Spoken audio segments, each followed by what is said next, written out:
오늘도 하태경입니다. 안녕하세요. 대선 후보이자 국민의힘 국회의원 하태경입니다. 이 자리에 나온 것은 청해부대 247명 병사가 코로나 확진되었습니다. 근데 국방부가 자기 잘못을 인정하지 않고 정말 아무 핑계 대잔치를 벌이고 있습니다. 이 상황에서 도저히 지금 국방부의 말장난을 눈뜨고 볼 수가 없어서 국방부가 왜 거짓말을 하는지 밝히려고 이 자리에 나왔습니다. 지난 4월 달 국방부 장관은 해외 파병 함정은 필수 작전 부대라서 우선 접종 대상이라고 국회에서 확인을 했습니다.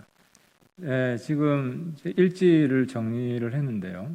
2월 초에 청해부대가 출국을 하죠. 올해.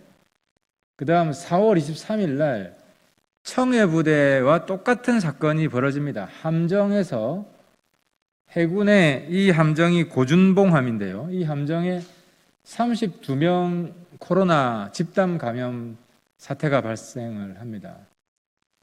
그래서 제가 함정 잠수함 밀폐 생활하는 30세 미만 해군 장병 5천 명에게 화이자 백신을 우선 접종시켜야 한다고 입장을 발표를 합니다. 이게 올 4월 23일이고요.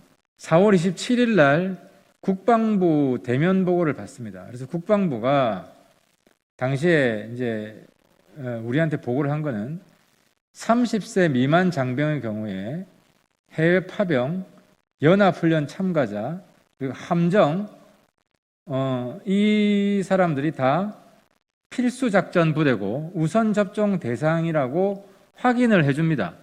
이 인원이 전체 병력의 10%인 한 4만 5천 명 된다는 겁니다.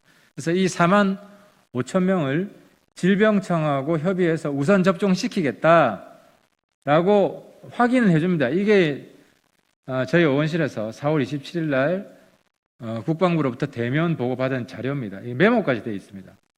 그 인원 10%고 4만 5천 명 정도고. 그리고 재차 그 다음 날 국방위원회가 열리는데 국방위원회에서 제가 다시 질의를 합니다. 함정 등 밀폐 생활하는 장병 우선순위로 30세 미만 이게 4만 5천인데요.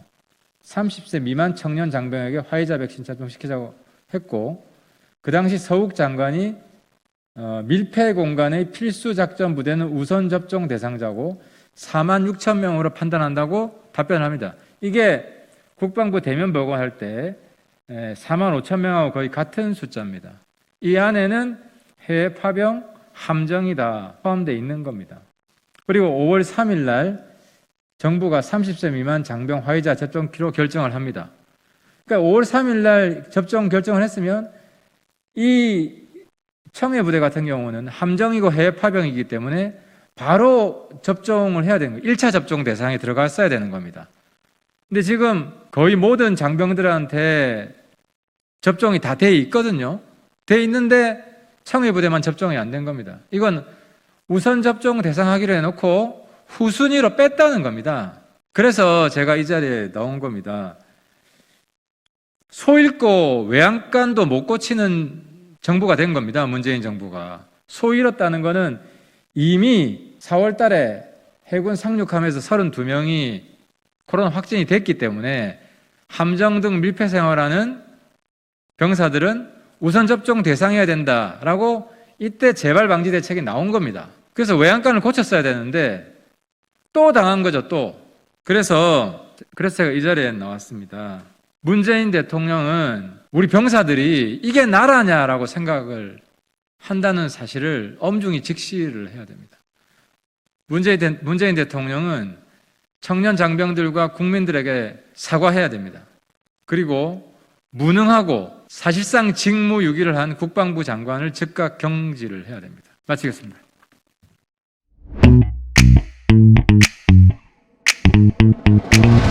오늘도 하태경입니다.